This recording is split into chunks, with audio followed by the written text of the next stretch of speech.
ఇచ్చింది రోసయ్య, కిరణ్ కుమార్ రెడ్డి, కేసీఆర్. కానీ క్రెడిట్ ఎవరిది అంటారు? చంద్రబాబు గారిది అనరా? అంతే. వాళ్ళకి ఏదైనా సరే అసలు ఒకటే, ఇంకా అదృష్టవశాత్తు మీకు పుట్టిన పిల్లలకి ఆయనే కారణం అని ఒక్కటే అంటలేదు, అది ఒక్కటే అదృష్టం. అని ఇక్కడ తాజాగా మొత్తానికి ఈ రఘురామకృష్ణరాజు గారి కేసు వ్యవహారంలో సునీల్ నాయక్ అరెస్ట్ పట్టుబట్టి బీహార్ వెళ్ళి ఆయన అరెస్ట్ చేసి ఇక్కడ తీసుకొచ్చారు.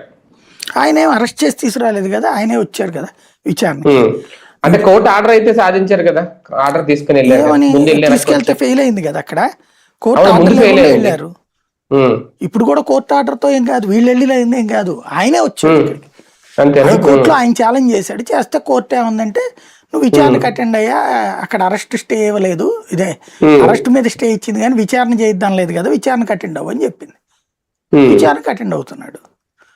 వీళ్ళు ఏంటంటే ఈ లోపు ఆ స్టేని అక్కడ పాట్నా కోర్టులో దాన్ని స్టేని ఎత్తేయించడం కోసం ట్రై చేస్తున్నారు వీళ్ళు. చేసేసి అది అయిపోతే గనక ఇక్కడ విచారణ అయిన లాస్ట్ రోజు లోపు లోపలేసేయాలన్నది రఘురామకృష్ణరాజు కోరిక. రఘురామకృష్ణరాజు ఒక రకంగా చెప్పాలంటే మన బాహుబలిలో రాణా లాంటోడు అనమాట. తను అనుకుంటే దానికి బలాలు దేవాలంటోడు అనమాట. ఆయన అనుకుంటే జరిగి తీరాలి, అది దానికోసం ఏమైనా చేయగలడు ఆయన.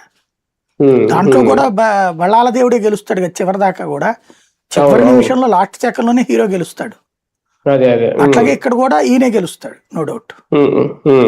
కాకపోతే అప్పుడు బీహార్ నుంచి కావాలని ఆయన తీసుకొచ్చి జగన్ దీనికోసమే